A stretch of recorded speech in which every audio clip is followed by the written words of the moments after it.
Hello and welcome. I want to talk in this video about the issue of male sexuality, how it's seen in society today, and also the limitations imposed upon it. Also the long-term damage that these restrictions and stereotypes have on men and boys. Our society today, it loves to view male sexuality as simple and not complex. And yeah, it's an uncomplicated way of looking at things. And true, it's a very marketable concept. But it's also very detrimental. I mean, male sexuality has, in the last few decades, been essentially degraded. And the attacks on it have been brutal. We've been indoctrinated with these messages to the point where we've all internalized them, both men and women. And I look around and there's no place in society where men can talk about sex openly. And the man that does will be judged, and he will be judged harshly. Because males aren't expected to have needs beyond their dick, and men that do are seen as less masculine. They'll find themselves facing shaming tactics, and they'll find themselves shamed into silence. There's a role for men, and it's a nice little box full of cliches and stereotypes. And men are utilities, and they better damn well not forget that. That's the message. I know that when men talk with each other about the sex that they have with women, their conversations are very restrictive, they're very condensed. They censor themselves when they talk about sex, or they just go ahead and degrade themselves. Or they self-deprecate, especially in the presence of a female, and you've seen this. Because men know better than to go against the grain. But these men, they aren't expressing independent thought. They're simply conforming to a stereotype, and it's one that marginalizes and demeans them severely.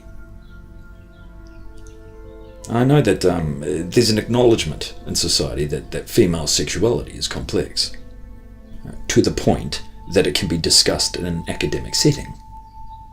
Now, male sexuality in an academic setting is seen only as destructive. And you read, scholars and academics, that they tend to explore male sexuality only in relation to very, very vague concepts. And you know what they are. They're concepts of aggression, or power, or perversion. I mean, gender bias is rife in universities. Now, for a male to give his opinion on male sexuality, he's immediately taking the role of the outcast. His masculinity will be questioned. And that's in a social setting. In an academic setting, you're a threat. I mean, we've all seen how males are treated on college campuses for being male. Now, imagine compounding that with a man who refuses to conform or debase himself. That man is in real danger. I mean, you see, and this is perpetrated through the media, women are given great freedom to do a number of different things sexually. And this is seen as female empowerment. It's encouraged, it's condoned. Men are restricted to just wanting to fuck something. I mean, there's a very rigid conformity that men must adhere to sexually, which, if you think about it, is absolutely ridiculous. I mean, everyone is different. How can there be a universal, singular form of sex that all men receive the same level of sexual enjoyment and fulfillment from? How is that possible? Now, and of course, anything outside of this is deemed perversion. And this is a message that males receive.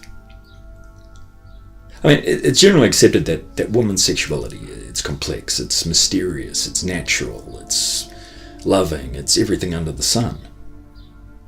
With men, it's always seen as predatory or perverse. That is, anything other than a very strictly defined concept of sex is seen as demeaning, or oppressive, or sick, or not masculine.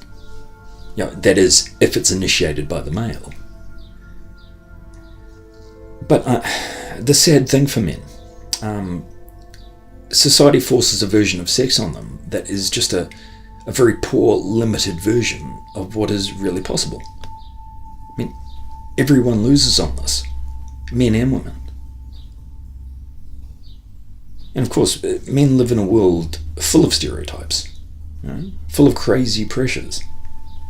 They're immense. And the stereotype that we want to have sex with anything that's basically put in front of us is ridiculous. It's simply not the case. Attraction is complex.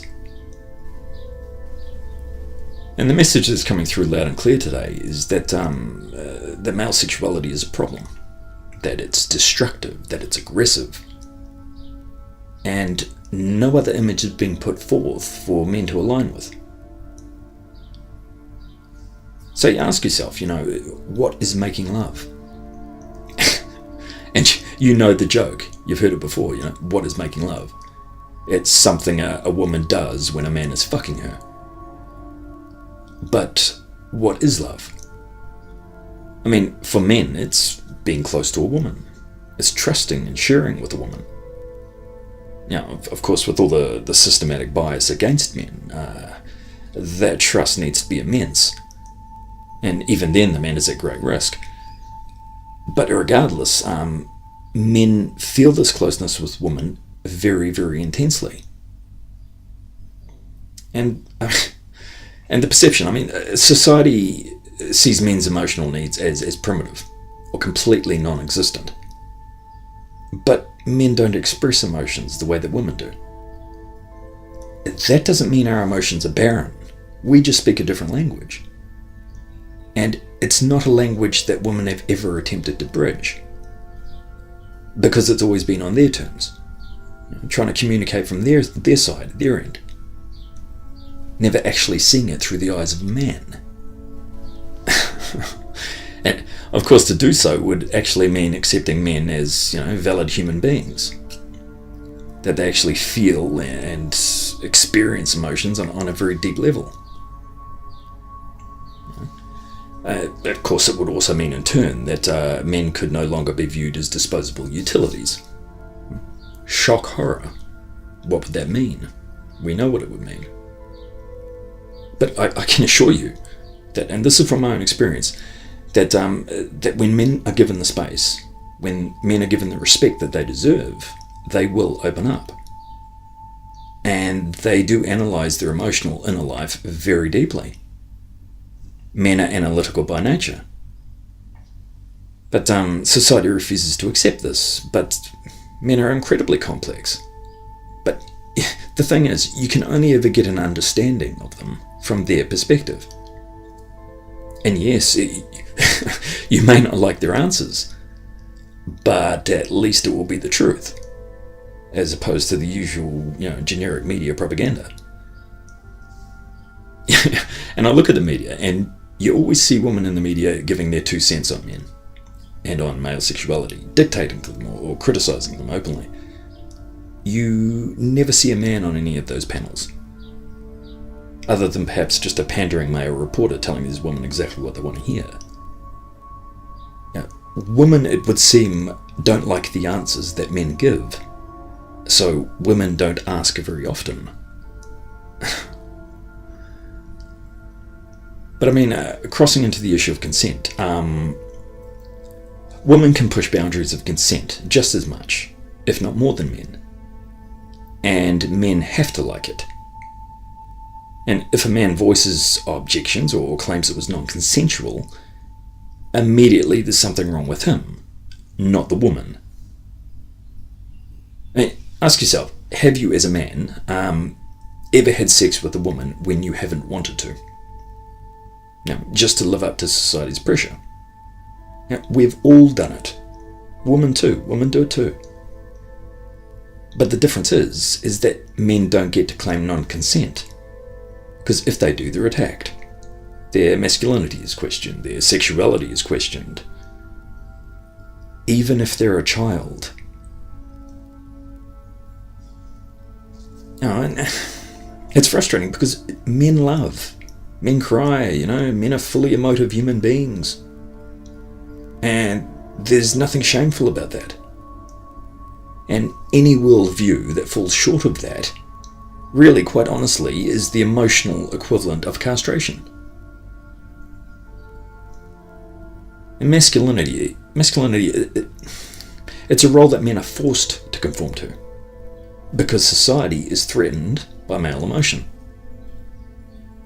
Now, men are raised from the day of their birth to separate and repress their emotions. Society is afraid of those emotions. Otherwise, it wouldn't work so hard to hide them. Now, if you think about it, every joke a woman makes about male sexuality, every jibe the media puts forward, is just an attempt to make men conform to a very simple model, so that man knows his place, and her needs and society's needs get precedence. They get put first every time.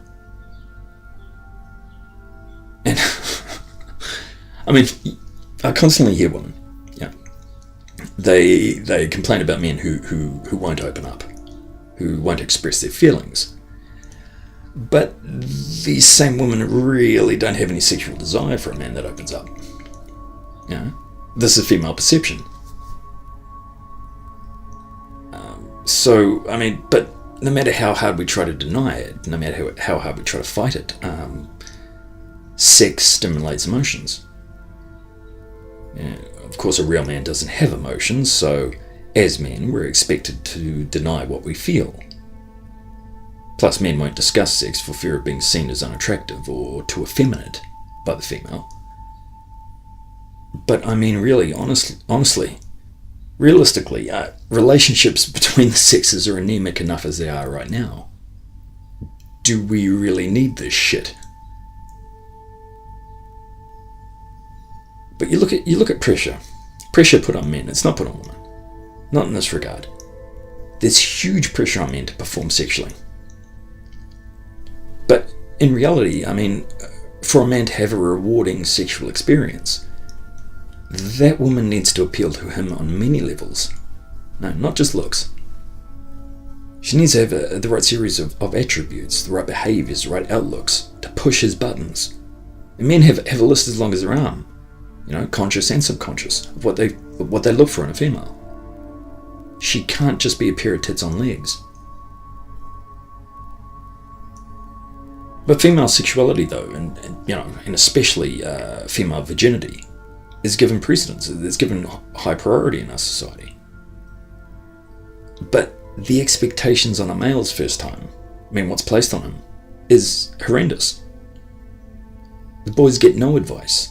They get zero education. All they get is pressure. All they get is just unrealistic expectations. And in turn, just complete outright condemnation. Especially when a girl gets pregnant. Of course, whether or not she tricked him or lied to him is largely irrelevant, it would seem.